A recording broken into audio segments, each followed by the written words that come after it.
Bonjour et bienvenue dans ce tutoriel vidéo au cours duquel on va explorer quelques fonctionnalités de l'application Pragma-Lexic.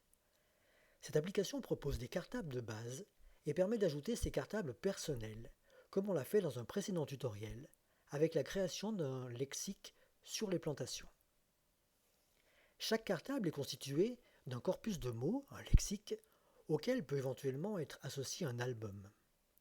L'application Pragma-Lexic permet de générer des activités à partir d'un cartable, activités qui peuvent être interactives ou imprimées pour mettre en place des ateliers sans matériel numérique.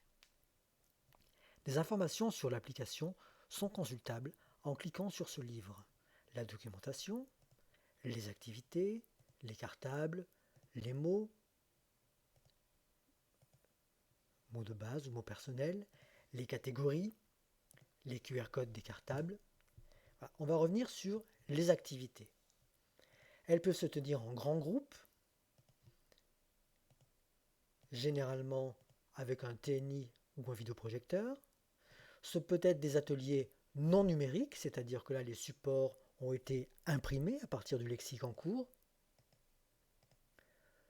Ou bien, si la classe est équipée, les élèves peuvent faire des activités interactives autocorrectrices.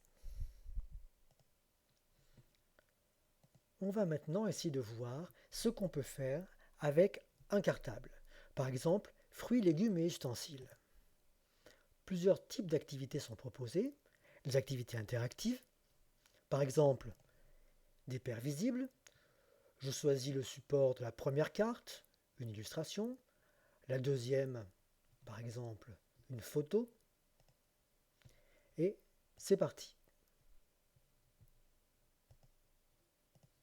Ananas,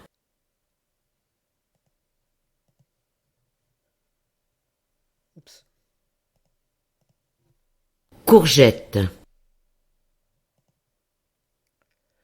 On peut consulter l'album des mots. On va retrouver tous les mots du lexique avec leurs caractéristiques. ananas, Ou bien l'album du cartable, s'il existe. Je vous rappelle que l'album est facultatif.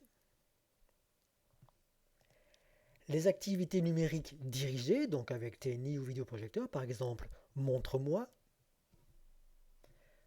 Tout est paramétrable. Voilà, j'ai un petit peu trop de cartes. Je vais en avoir un petit peu moins.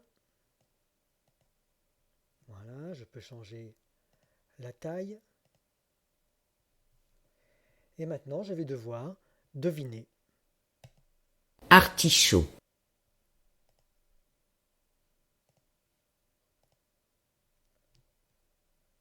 Je peux aussi chercher un mot par sa devinette. Je suis un légume plein de feuilles. Ah bah décidément. Voilà pour l'artichaut. Je peux afficher les photos ou les illustrations.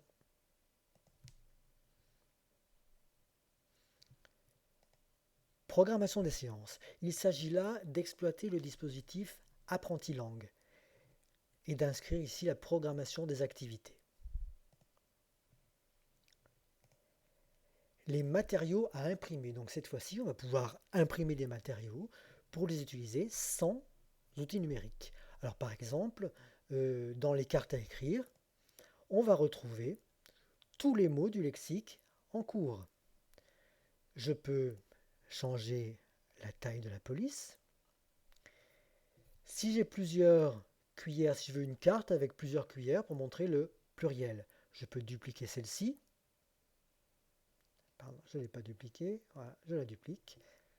Donc, ici, j'ai plusieurs cuillères. Donc, tant qu'à faire, je vais rajouter un S à cuillère. Et tout est paramétrable, c'est-à-dire que je peux très bien imprimer des cartes ou bien des affiches A4, montrer l'illustration ou la photo et définir les écritures qui seront affichées. Si je ne veux pas celle-ci, je n'aurai que ces deux-là. Je peux enfin ne sélectionner que quelques cartes à imprimer. Je les désactive toutes et j'active celle qui m'intéresse. J'imprime. Voilà mes cartes que je n'ai plus qu'à découper.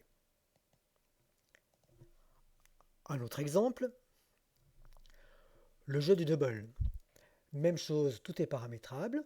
On peut choisir le nombre de cartes, illustration, photo ou bien les deux.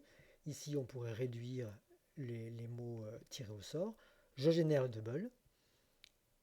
Et voilà mon double, tout prêt à être imprimé. Un dernier exemple, avec le jeu du loto.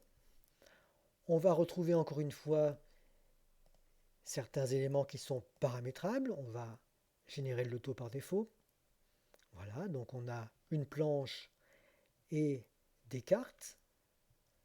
On reproduit autant de fois qu'il y a de cartes.